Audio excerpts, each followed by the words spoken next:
Les bonnes choses qui amèneront plusieurs en enfer. Pardon, je sais que le titre ne te plaît pas, mais il faut rester. On va écouter jusqu'à la fin. Alléluia.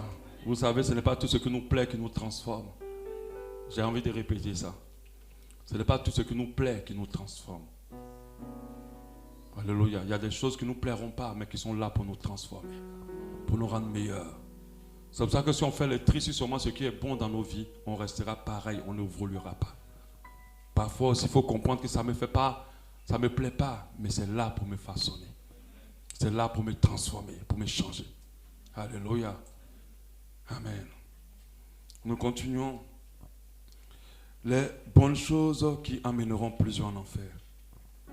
Alléluia. Quand on entend ce message, on se dit, waouh, c'est pas possible. Si une chose est bonne, elle est censée nous rapprocher de Dieu. Mais en réalité, malheureusement, plusieurs bonnes choses vont faire à beaucoup de personnes le fait de rater le ciel. Beaucoup de personnes occupées à de bonnes choses, à de bonnes occupations, n'entreront pas au ciel. Pire même des chrétiens qui sont convaincus d'aller au ciel n'iront pas au ciel malgré toute la vie qu'ils auront menée. Même s'ils n'ont pas péché, s'ils ne mettent pas dans la conne, dans la drogue, ils n'auront pas au ciel parce qu'ils se seront attachés à des bonnes choses. Même dans le service du Seigneur, d'autres finiront de le servir, ils n'auront pas au ciel. On a vu ce passage-là où les serviteurs de Dieu venaient, certains serviteurs disent, Jésus, on a délivré les gens, on a guéri les malades, on a fait ci, et puis Dieu va dire, je ne vous ai point connu, ouvriers d'iniquité. Certaines personnes seront exclues du paradis du ciel, non à cause des mauvaises choses qu'elles auront faites, mais parce qu'elles seront trop occupées aux choses légitimes, au point de négliger les choses qui comptent vraiment pour Dieu. Parce qu'aujourd'hui, quand vous entendez parfois certains chrétiens parler et trouver des justifications pour certaines choses qui les empêchent de se consacrer à Dieu ou d'avoir du temps pour Dieu, ils croient dire quelque chose de normal. Parce que ce qu'ils vont faire n'est pas aussi mauvais que ça, ou n'est pas mauvais. Mais c'est des fois ces choses-là qui vont amener beaucoup en enfer. Plus on sont tellement préoccupés par les soucis de la vie qu'ils n'ont plus le temps pour les choses plus profondes de la vie spirituelle. Les soucis de la vie prennent le temps. Ils transpirent à grosses gouttes pour se donner une meilleure vie, pour mettre en place leur entreprise, pour donner le meilleur à leur famille, pour réussir leurs études, pour atteindre des sommets dans leur carrière. Du coup, leurs priorités ne sont plus conformes à celles de Matthieu 6,33 qui dit « Cherchez premièrement le royaume et la justice de Dieu et tout ce que vous voulez, tout ce que vous faites transpirer, tout ce que vous courez derrière vous sera donné par-dessus tout. » Beaucoup transpirent tellement pour une meilleure vie sur cette terre. Et c'est Jésus qui a dit, ce n'est pas l'apôtre Paul, ce n'est pas l'apôtre Jean qui a dit chercher premièrement. Lui-même qui venait apporter l'évangile a dit, commence d'abord par préparer ta place au ciel. Et puis tout ce que tu recherches, je m'en occuperai. C'est Jésus qui l'a parlé. Ici, Jésus ne nous donne pas un conseil. Jésus nous donne un commandement. Et nous savons que les commandements sont toujours suivis d'une sanction si on ne les respecte pas. Un conseil, pas obligatoirement. C'est un commandement pour entrer au ciel, de mettre en priorité le fait qu'on cherche le ciel, de mettre en priorité le ciel en toutes choses, que de s'occuper des choses de la vie et de pouvoir mettre ces choses de la vie en première place. Et ce même verset, au verset 34, nous dit, ne vous inquiétez donc pas du lendemain, car le lendemain aura soin de nous-mêmes. À chaque jour suffit ta peine. Si on sort la liste de tes soucis, combien de pourcents de ces soucis-là s'orientent vers ta relation avec Dieu, vers le ciel? Amen. La parole de Dieu dit de ne pas s'inquiéter du lendemain. Quand demain va prendre soin de lui-même, je vous assure, chaque jour doit suffire pour sa peine pour un enfant de Dieu. C'est pour ça qu'un enfant de Dieu te donne un programme, il dit si Dieu le veut. Parce qu'il s'attend toujours que Dieu puisse le prendre. Il y a beaucoup de personnes qui sont plus conscientes de cela. Ils ont été tellement embarqués par les choses du monde qu'ils ont perdu le repère en fait. Les bonnes choses qui amèneront plus loin en enfer. L'apôtre Paul nous a dit aussi en Colossiens 3.2, Colossiens 3.2, affectionnez-vous aux choses d'en haut et non à celles qui sont sur la terre, car vous êtes morts et votre vie est cachée en Christ. avec Christ en Dieu. Car Christ, votre vie paraîtra, quand Christ, votre vie paraîtra, alors vous paraîtrez aussi avec lui dans sa gloire. Si nous affectionnons aux choses de la terre, nous n'espérons même pas paraître quand Christ paraîtra. L'enfer, c'est la chose que vous ne pouvez pas souhaiter à votre pire ennemi. Malgré toute la souffrance que ce monde peut renfermer, aucune souffrance, ou même la souffrance cumulée, ne peut égaler la souffrance en enfer. Mais beaucoup sont tellement préoccupés par des choses qui ne sont pas péchés, mais qui vont les amener en enfer. Donc je dis, quand l'apôtre Paul de s'affectionner au ciel, il n'est pas en train de donner un conseil, c'est un commandement. Parce que celui qui est affectionné à la terre restera, celui qui est affectionné au ciel partira. Ça, c'est un principe de Dieu.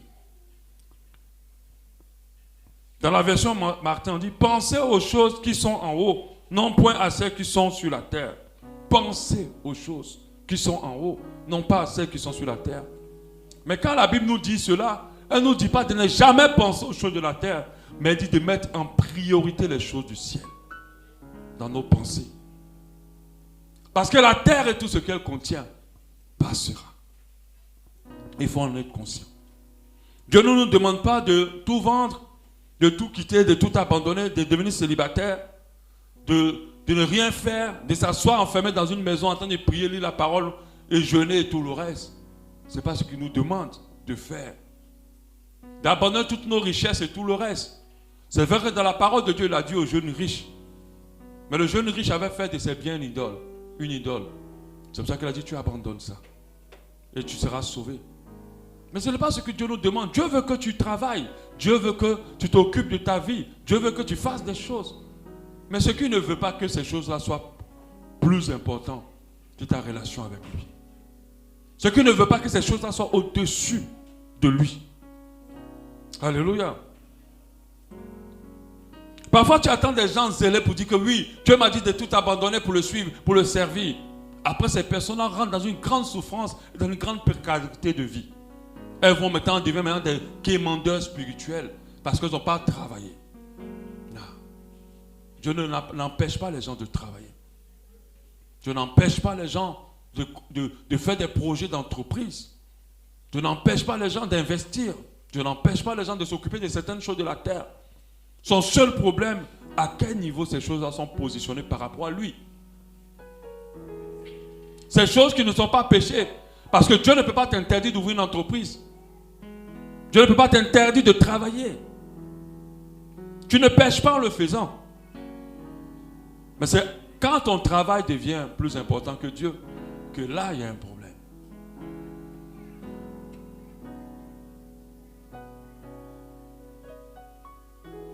Alléluia. Donc ceux qui disent, Dieu m'a dit de tout abandonner pour me consacrer à lui, soyez bien sûrs de ce que Dieu vous a dit. Parce que des fois, avec le zèle qui monte un peu trop, les gens exagèrent quand même un peu. C'est vrai que ça peut arriver. Mais le Seigneur qui t'a appelé en plein temps va prévoir la providence pour toi. Tu ne vas pas venir te retrouver en quémandé pendant que tu as été appelé en plein temps. Donc faisons très attention. La plus grande bêtise qu'une personne ou un chrétien peut faire contre Dieu, c'est de mettre Dieu en second plan. C'est de mettre Dieu en second plan. Et mettre quelque chose ou quelqu'un au-dessus de Dieu. Parce que ce n'est pas que des choses qu'on met au-dessus de Dieu. Il arrive qu'on mette quelqu'un au-dessus de Dieu. Ça peut être un enfant, ça peut être quelqu'un qu'on aime. Ça peut être un patron. Ça peut être un parent, un papa, une maman. J'entends cette parole-là qui dit nos parents sont nos dieux. C'est un mensonge. Alléluia. Je comprends que la pensée, c'est qu'il faut les considérer. Mais nos parents ne sont pas nos dieux. Parce que nos parents peuvent nous conduire dans l'erreur. Nos parents peuvent nous détruire. Il y a des parents qui détruisent les enfants. Nos parents peuvent mal nous conseiller. Un Dieu n'est pas venu pour nous détruire. Un Dieu est venu pour nous rendre meilleurs. Donc la plus grande bêtise qu'on peut faire, c'est de mettre quelque chose au-dessus de Dieu. Une chose ou quelqu'un au-dessus de Dieu. Même dans tous les sentiments que tu as pour quelqu'un, reste lucide. Reste lucide. Même pour ton enfant, reste lucide. Même pour ta femme ou ton mari, reste lucide. Mets ce sentiment de côté et mets Dieu au-dessus. Alléluia. Surtout que les hommes aiment aujourd'hui et puis demain ils n'aiment plus. Comme on peut mettre une chose qui disparaît même déjà sur la terre, en haut de Dieu. C'est même pas même qui va disparaître après des années, qui disparaît même des fois même en un rien de temps. Comme on peut mettre un sentiment en haut de Dieu. C'est comme ça que les gens ont pris tout leur cœur, ils l'ont donné à quelqu'un. Et la personne a joué la marelle là-dessus. Prends ton cœur, arrache-le où tu l'as mis, va le donner à Dieu. Si tu le remets à Dieu, tu sauras aimer tous les gens comme il faut. Parce que si ton amour n'est pas centré sur Dieu, tu vas penser que tu aimes les gens, mais tu ne les aimes pas. Tu ne pourras pas aimer les gens parfaitement. C'est quand tu aimes Dieu que tu sais aimer les autres. Alléluia. Par exemple, combien de personnes tirent le culte pour une bonne chose à faire? Ah, il y a un mariage à organiser. Il y a un champ à voir. Il y a ma construction à visiter. Combien de personnes? Je dois finaliser un travail. J'ai trop de travail. Il faut que je finalise avant lundi. À cause d'un travail avec lequel on ne va pas t'enterrer. Tu rates un temps de culte avec Dieu. Des fois, les gens pensent que l'église, c'est juste un bâtiment. Ce n'est pas un bâtiment. C'est un endroit où Dieu descend. Et quand Dieu descend, il ne descend pas pour une personne. Il descend pour tous ceux qui sont là. Du lundi à samedi. Et puis le bout de dimanche, seulement qui est consacré à Dieu. Ce bout de dimanche-là, tu n'as pas le temps. Ton chant là, quand tu vas le regarder mardi, ça va se faire comment? Ça va se retourner ou quoi? Parfois, il faut dire aux gens que mon Dieu est plus important que vos cérémonies que vous mettez n'importe comment là. Alléluia. Mon Dieu est plus important que le chef artisan que j'ai pris qui dit je suis seulement libre dimanche. Dans ce cas, je prenais un autre qui sera libre mardi ou mercredi. Alléluia. Mais je ne dis pas qu'il n'y a pas des métiers qui nous empêchent d'être là dimanche. Ces métiers-là sont légitimes. Comme médecin, tu travailles pour quelqu'un qui te permet de forcément être là dimanche. C'est des choses comme ça qui peuvent vous empêcher d'être là. Mais il faut que ces choses-là ne vous empêchent pas d'être là tous les dimanches. Si c'est le cas, alors laissez. Parce que venir à l'église, ce n'est pas un jeu. C'est la présence de Dieu à chaque fois que les enfants de Dieu sont rassemblés. Et nous devons habituer notre vie, notre corps, à être constamment avec les autres. Pour une petite migraine, on ne vient pas à l'église. Bon, pour une petite migraine, on va au travail. Amen. Pour une petite migraine, on ne vient pas à l'église, mais pour une petite migraine, on va au travail. Le jour où ils ont calé la cérémonie que tu dois aller faire, si ton patron te disait que tu dois travailler, qu'est-ce que tu as dit à tes parents? Ah, je travaille ce jour-là, je ne pourrais pas être là. Mais tu ne peux jamais le dire quand c'est la présence de Dieu. Alléluia. Mais est-ce que tu fais une mauvaise chose? En réalité, non. Tu vas à une cérémonie, ce n'est pas pour pécher. Mais c'est ces petites choses-là que Dieu regarde et puis voit à quel niveau tu l'as mis. Dans ton cœur et dans ta vie. Tout à l'heure, après l'enseignement, je vais pour une formation. Toute la semaine, j'étais en plein, je donnais des formations du matin, soir. Matin, soir, je finissais à 18h. Et quand j'ai fini, ils ont rajouté une autre, samedi, dimanche. Je leur dis dimanche, c'est dimanche après-midi. Oh non, on ne peut pas faire le matin. Ah non, non, non. Si vous voulez, prenez votre contrat, prenez votre argent. Vous devez comprendre que j'aime mon Dieu plus que votre argent. Si vous n'êtes pas d'accord, vous partez ailleurs. Alléluia. Donc tout à l'heure, quand j'ai fini, je cours pour aller faire cette formation dans l'après-midi. Mais eux, dimanche pour eux, c'est un jour où on doit aller faire le footing, on doit aller chercher à faire maigrir, muscler, aller voir les parents et tout. Pourtant que c'est le seul jour que Dieu a dans la semaine pour venir nous toucher, nous prendre dans ses bras, nous parler, nous chuchoter, nous voir ensemble. Quel parent qui n'aime pas voir ses enfants ensemble? Vous qui êtes parents, quand vous les voyez jouer en harmonie, vous êtes contents. C'est ce que Dieu veut. Alléluia. Combien d'entre nous se retirent des choses de Dieu parce qu'ils ont mis en priorité les choses de la terre? Combien d'entre nous vont s'investir dans les choses de la terre au détriment de celles de Dieu parce qu'ils estiment que c'est très important? Des fois, je regarde que soit des messages, pasteur, aujourd'hui, je dois aller visiter mon terrain, je ne pourrais pas être là. J'ai dit, tu n'es pas conscient de ce que tu dis. Parce que si le jour tu meurs, on arrache le terrain là pour mettre dans le cercueil, là tu as raison. Mais le jour tu meurs, il reste là. Même pour les enfants pour lesquels tu as construit, tu n'es même pas sûr qu'on va leur donner ça. Tu n'es même pas sûr qu'ils vont rentrer en possession de la sueur de ton front. Parce que quand tu es mort, tu ne peux plus rien faire.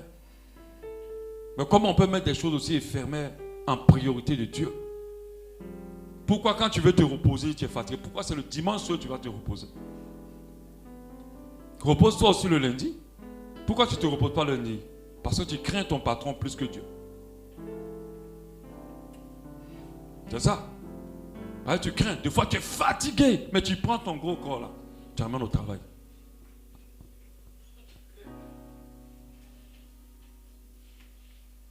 Mais quand c'est dimanche, même un petit moustique te pique. Pasteur, j'ai la fièvre. Je ne pourrais pas être là aujourd'hui. Faites très attention.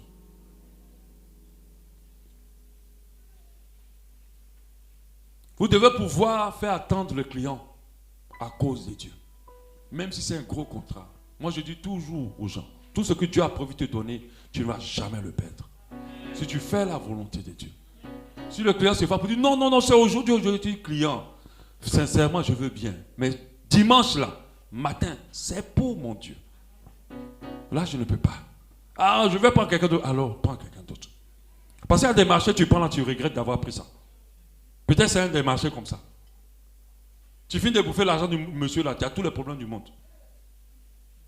Peut-être c'est un marché que Dieu est en train de... S'il part vraiment, c'est que ce n'est pas quelque chose que Dieu a prévu pour toi. Parce que dans tout cela, Dieu doit être au-dessus. Alléluia. Même si tu n'es pas professionnel, tu es chrétien. Ton chrétien est plus supérieur au professionnel, à la vie professionnelle. Alléluia. Accepte des fois de perdre pour Dieu. Et tu gagneras beaucoup plus que ce que tu voulais gagner. Alléluia.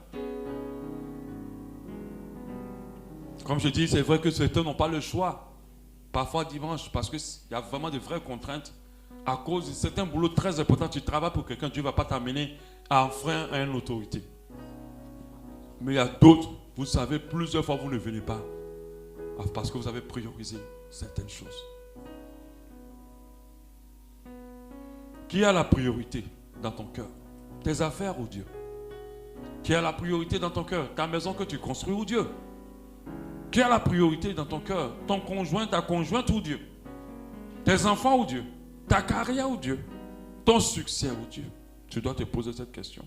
La parole de Dieu nous dit en Matthieu 6, 24. Matthieu 6, 24. Nous ne pouvons servir deux maîtres. Car ou il haïra l'un et aimera l'autre, ou il s'attachera à l'un et méprisera l'autre.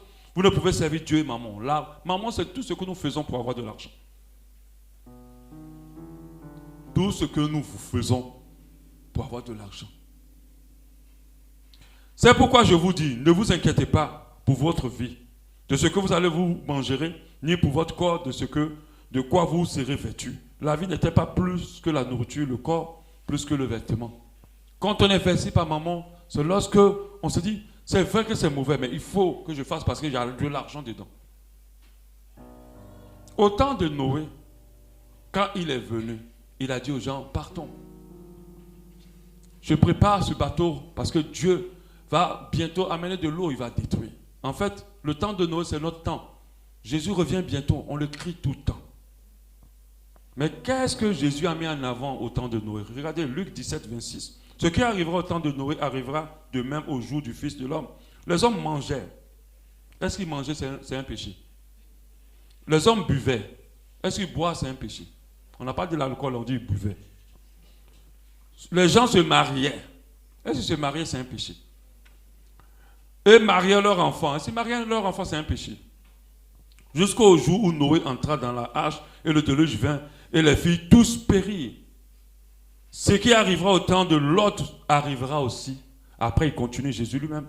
Pareillement. Il dit, les hommes mangeaient. Est-ce que manger, c'est un péché? Non. Les hommes buvaient. Est-ce que boire de l'eau, boire des jus, c'est un péché? Non. Les hommes achetaient. Oui, toujours tu es dans le supermarché en train d'acheter. Est-ce que c'est un péché? Non. Les hommes vendaient. Est-ce que c'est un péché? Non. Plantaient. Est-ce que c'est un péché? Bâtissaient. Toi qui construis ta maison et tu sais prendre toute ta tête. Est-ce que c'est un péché? Non. Mais le jour où Lot sortit de Sodome, une pluie de feu et de soufre tomba du ciel et fit tous périr. Il en sera de même au jour où le Fils de l'homme viendra. Regardez un peu ce texte que Jésus reprend. Nous savons qu'au temps de Lot, il y avait l'homosexualité, la sodomie et toutes ces choses terribles qu'il faisait. Mais Jésus ne les cite pas. Vous vous rendez compte qu'il ne les cite pas du tout. Après, le verset s'arrête là, il passe à autre chose. Il cite seulement que des choses qui ne sont pas péchées. Et c'est comme s'il est en train de dire que c'est ces choses-là qui vont les faire rater le ciel. Vous vous rendez compte? Il ne dit pas qu'ils péchaient, ils se sodomisaient, ils mentaient, ils volaient. Vous-même, ceux qui sont déjà là-bas, eux-mêmes, ils savent qu'ils ont déjà leur visa pour l'enfer. Je ne parle pas d'eux. Mais je suis en train de parler à des chrétiens comme vous et moi, qui avaient une certaine, qui vous êtes retirés des mauvaises choses du monde, et que vous pensez que vous êtes déjà arrivés. Vous n'êtes pas encore arrivés. Parce que le deuxième volet, c'est que Dieu soit au-dessus de tout dans votre cœur. C'est pour ça que la parole de Dieu parle de la volonté bonne, agréable et parfaite. Il y a un niveau d'évolution. Alléluia. Jésus parle de manger, de boire, de construire. En fait, il entend dire qu'ils étaient tellement occupés à leur vie qu'ils ont oublié que Dieu venait. Ils étaient tellement occupés à leur vie qu'ils ont oublié que cette vie-là va passer et tout ce qu'il y a à l'intérieur. Et qu'en fait, ils doivent se préparer pour plus, pour le ciel. Il a mis l'accent sur des choses normales. Des choses normalement qui ne sont pas péchées. Et dans la liste qu'il a citée, il n'y a même pas un qui soit un péché. Mais c'est ces choses-là qui vont amener les gens en enfer. Et quand Jésus l'énumère, c'est parce que les gens ont mis ça en priorité dans leur vie. Ils ont mis ça au-dessus de tous, de Dieu. Il y a des gens qui vont partir en enfer à cause du mariage. Tellement mariage est dans leur tête que Dieu n'est plus là. Mais qui vous a dit que le mariage sauve? Tellement ils sont centrés sur le mariage. Dieu ne devient plus prioritaire. Elles peuvent se lever à 5 heures du matin pour préparer tout pour leur mari. Mais jamais se leveront à 5 heures du matin pour parler avec eux de leur Dieu.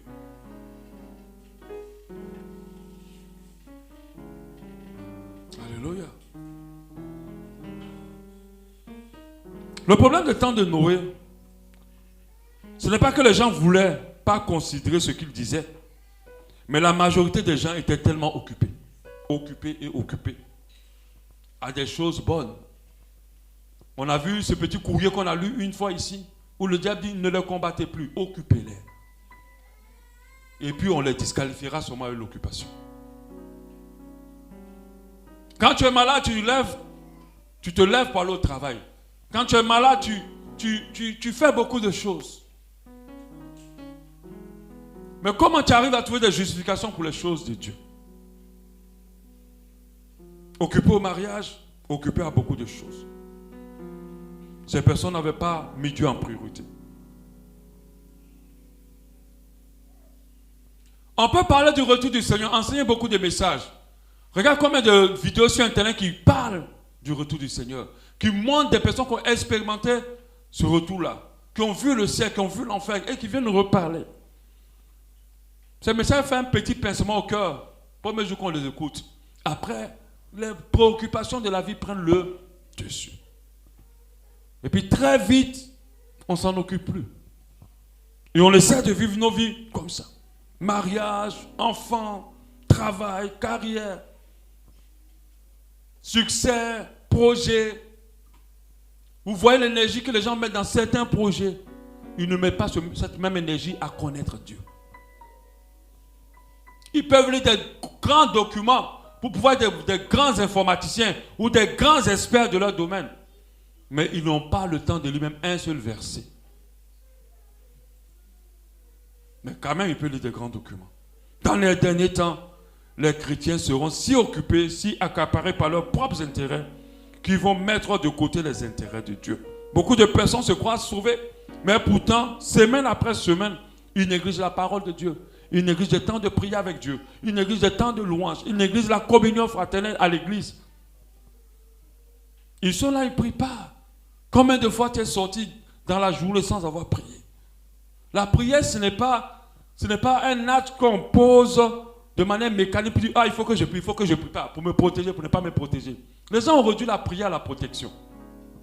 La prière, ce n'est pas pour te protéger. La prière, c'est un acte d'amour. Parce que quand tu aimes quelqu'un, tu aimes sa présence.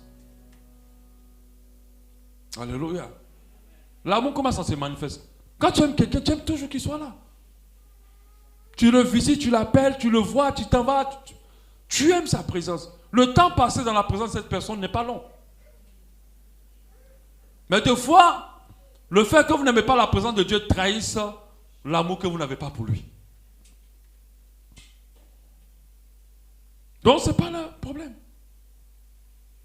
Occupé. À tout faire et pas avoir le temps pour Dieu. Jérémie 2, 32. Jérémie parlait au peuple de Dieu. Il dit, la jeune fille oublie-t-elle ses ornements, la fiancée sa ceinture, et puis il parle de son peuple. Et mon peuple m'a oublié depuis des jours sans nombre. Il dit, il y a longtemps que mon peuple m'a oublié.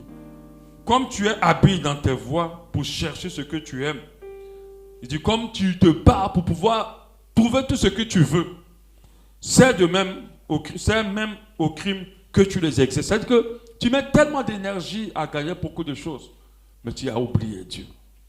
Ce peuple-là faisait beaucoup de choses, mais ne recherchait pas la présence de Dieu. Ce peuple-là même pouvait faire des choses pour Dieu, sans rechercher la présence de Dieu. J'aimerais dire à quelqu'un qui sert le Seigneur, ne fais pas cette erreur. Ne fais pas cette erreur. Sinon tu as dit, Seigneur, voilà ce que j'ai fait dans ton église. Il va dire, je ne t'ai jamais connu. On fait pour Dieu, on prêche, on chante, on organise, on fait les choses. Mais le matin quand on s'est levé là, on n'a pas prié. On n'a pas pris du temps avec lui. Pendant toute la semaine, on n'a pas prié. Mais on est au poste pour le servir. On est prêt pour enseigner. On est prêt pour chanter, on est prêt pour jouer. On est prêt pour organiser, on est prêt pour accueillir. Mais lui-même que tu sais là, tu ne parles pas avec lui. Une femme qui est amoureuse de vous ne va jamais accepter que vous lui donnez tous les milliards du monde sans que vous soyez avec elle. Si elle accepte ça là, mon frère, ma soeur, sans prophétie, elle ne t'aime pas. Parce qu'une femme qui t'aime, même si tu achètes voiture, maison, la belle maison, ce qui va réjouir son cœur, c'est que tu passes du temps avec elle. Mais combien de femmes sont dans des foyers où ils ont tout, et puis pour voir même leur mari comme ça, elles ne peuvent même pas le voir. Elles ne peuvent pas. Mais combien de personnes livrent tout à Dieu, leur vie, tout, mais Dieu ne les voit jamais dans sa présence. Ce que tu fais pour Dieu, c'est bien. Mais tu vas bien taper, puis tu vas te retrouver, tu vas bien jouer, ou bien tu vas bien prêcher, ou bien tu vas bien faire, puis tu vas te retrouver en enfer en train de prêcher là-bas. Tu vas te retrouver en enfer en train d'organiser les gens qui souffrent comme toi. Parce que ce n'est pas parce que tu fais ça que Dieu t'approuve. Dieu te veut dans sa présence. Dieu veut que tout dans ta vie soit en second plan. Il n'y a pas une meilleure insulte envers Dieu que de mettre quelque chose au-dessus de lui. Mais regarde dans ton cœur. Quand tu te lèves, tes premiers soupirs vont où? Tes vrais soucis vont où? Quelle est ta plus grande inquiétude?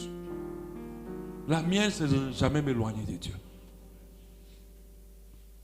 La mienne, c'est vraiment me rassurer que, ah Seigneur, je suis en phase avec toi. Vous savez, les gens peuvent penser tout ce qu'ils veulent de toi. Mais c'est ce que Dieu pense de toi qui est plus important. C'est pour ça qu'il ne faut pas te soucier de ce que les gens pensent. Parce que tu ne peux pas maîtriser ça. Occupe-toi de ce que Dieu pense de toi. Et investis-toi à ce que Dieu ait un bon avis de toi. Qui te présente comme il a présenté Job. Regardez celui-là. Droit et juste. Qui m'aime. Qui te présente comme il a présenté Jésus. Avec la colonne, celui-ci est mon fils bien-aimé. Mais tu deviens le fils bien-aimé de Dieu quand tu es en phase avec lui. Nous-mêmes les parents. Quels sont les enfants qu'on nous aimons bien? C'est les enfants qui sont faciles, qui sont obéissants, qui font les choses qui sont bien. On les aime tous, mais il y a d'autres que vraiment dans nos cœurs, notre cœur est réellement attaché. Parce que ces enfants-là sont bien dans leur caractère, leur comportement. Mais quand un enfant devient une souffrance pour un parent, il peut toujours l'aimer. Mais ce n'est pas facile pour le parent. Alléluia. Ne soyons pas des Marthes qui courons, qui montons, qui descendons, qui faisons tout. Mais Dieu ne nous voit pas dans sa présence. On pense qu'à force de faire toutes ces choses-là, Dieu nous approuve. C'est pour ça que l'un des endroits où il y a le plus de péché au sein de l'église, c'est au milieu des ouvriers. Parce qu'ils confondent leur service à Dieu à l'approbation de Dieu. C'est entre eux. C'est là qu'on attend les scandales les plus terribles. Mais pourtant, ceux qui ont plus connu la parole, ceux qui ont plus d'années de foi, ceux qui connaissent beaucoup de choses, plus d'expérience. Ils se lèvent comme ça, ils s'habillent, ils prennent du temps, elle se prend du temps, s'habille, elle fait tout. Elle récite, elle répète, ou elle programme son message et tout le reste. Mais il n'y a pas eu de prière. Il n'y a pas eu de temps avec Dieu. Et puis parce que quand ils sont devant Dieu, est content. L'onction, c'est comme de l'huile. Mettez de l'huile au soleil, ça ne disparaît pas vite. Tu peux continuer toujours à manifester de la puissance sans que Dieu ne t'approuve. Alléluia. Faisons attention. Jésus a dit à Marthe que Marie a choisi la bonne part. Elle n'a pas couru ici. Elle n'est pas montée là-bas. Elle est seulement venue s'asseoir au pied du Maître. C'est là que Dieu te veut. Que tu t'habitues à être au pied du Maître. C'est là que Dieu te cherche. Parce que tous les matins, il est prêt à t'accueillir, à parler avec toi, à t'expliquer des choses. Je dis, tu ne vas pas constamment te regarder au miroir de Dieu. Comment tu peux savoir que comme tu es en train d'avancer là, ça avance bien? Comment tu peux savoir que la vie que tu es en train de mener là, Dieu est en phase avec ça? C'est dans la présence de Dieu que tu sais à quel niveau tu es dans ta vie. Et tu sais ce qui se passe en réalité. Et que s'il t'approuve ou pas. Moi, il m'arrive parfois de faire quelque chose en journée, puis je suis tranquille. Mais dès que je rentre dans la présence de Dieu, boum, me dit, tu as fait ça. Ça ne m'a pas plu. Mais c'est quelque chose de peut-être simple, qui ne m'a même pas sacrifié le cœur du tout, mais qui ne m'a même pas permis de me sentir mal à l'aise. Mais dès que je rentre dans la présence de Dieu, je dis, voilà, ça que tu as fait là, c'est pas bon. C'est dans la présence de Dieu que je réalise certaines choses mauvaises et bonnes de ma vie. C'est dans la présence de Dieu que je vois certaines décisions, si elles sont bonnes ou mauvaises. C'est dans la présence de Dieu que je réalise cela. Mais si moi-même je n'ai pas ma tête pour réfléchir, ce n'est pas sûr que je ferai le bon choix.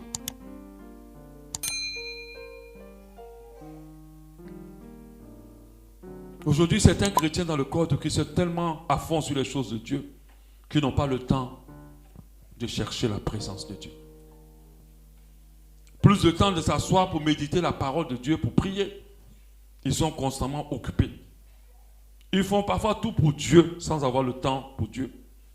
C'est comme un homme, comme je l'ai dit tout à l'heure, qui néglige sa femme en lui donnant tout, mais il n'est pas là, dans sa présence. Dans le Luc chapitre 17 qu'on vient de lire, pourquoi Jésus ne mentionne pas les crimes et les péchés? C'est parce que ce n'est pas ça qui va amener les gens en enfer, qui va amener ces personnes. C'est parce qu'ils étaient trop occupés pour se concentrer sur le retour du Seigneur. Et ça, c'est une erreur qu'il ne faut surtout pas faire. Il faut que quelqu'un qui est dans cette salle se ressaisisse. Jésus revient bientôt. Peu importe ce que tu dis, ce que les gens disent, c'est une réalité et c'est une vérité. Tu dois prendre conscience que tout ce que tu recherches dans ta vie, il ne faut jamais le mettre au-dessus de Dieu. Aujourd'hui, nos églises sont réduites maintenant à apporter toutes les choses du monde aux gens. Parce que les gens n'ont pas mis le ciel en priorité, ni Dieu en priorité. Si tu es ici, c'est pour connaître Jésus. Si tu es ici, c'est pour le contempler encore plus. Si tu es ici, c'est pour te préparer à son retour imminent.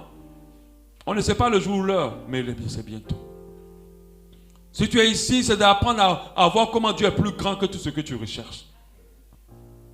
Alléluia. C'est pour ça que la fille, quand elle a chanté le chant, je ne le connais pas bien, qui a chanté Mon aîné là.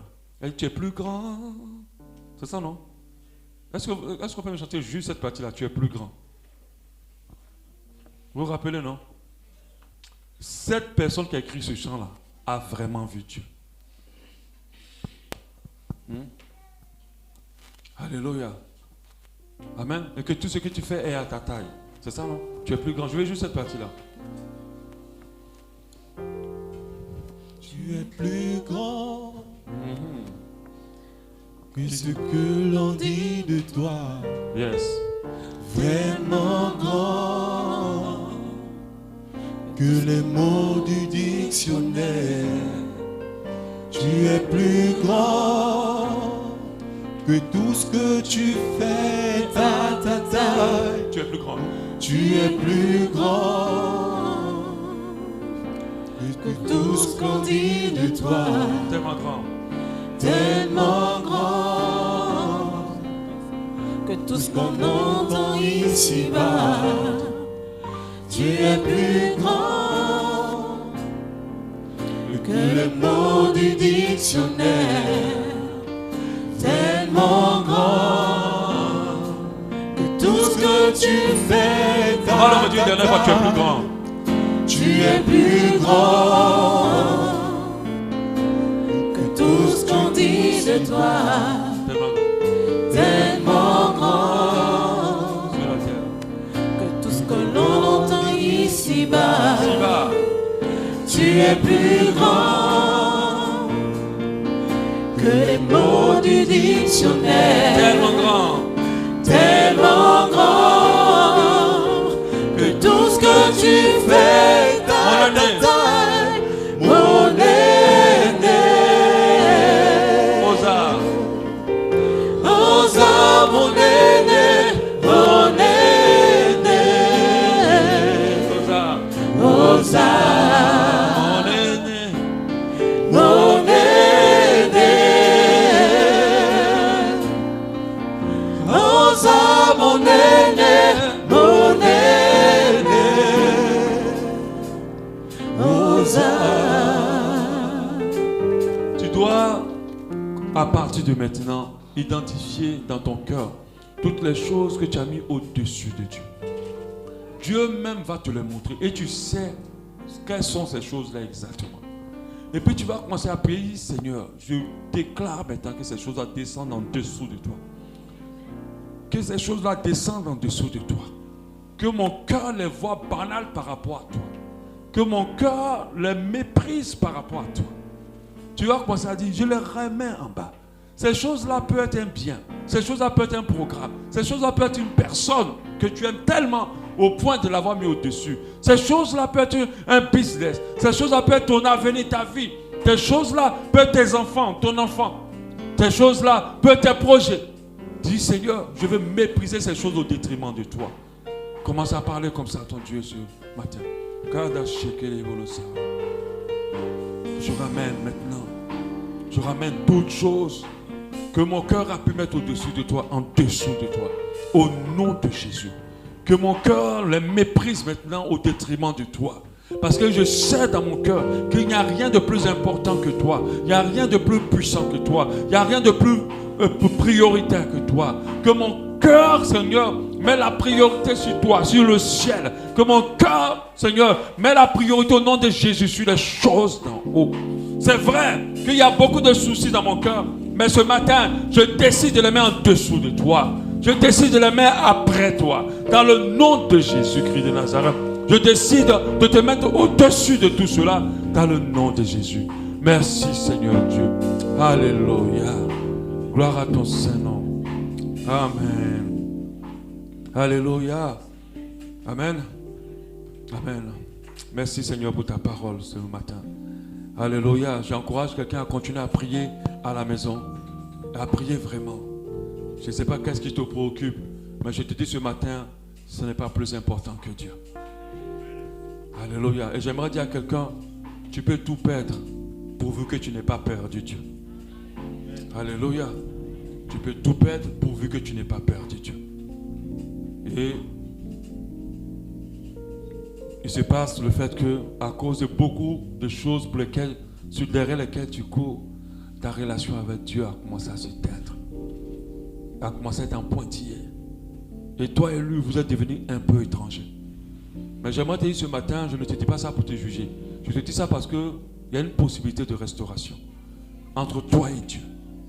Peu importe ce qui t'a éloigné de lui, je te dis ce matin, Dieu va restaurer votre relation. Parce que Dieu t'aime tellement. Et il aime quand tu viens dans sa présence.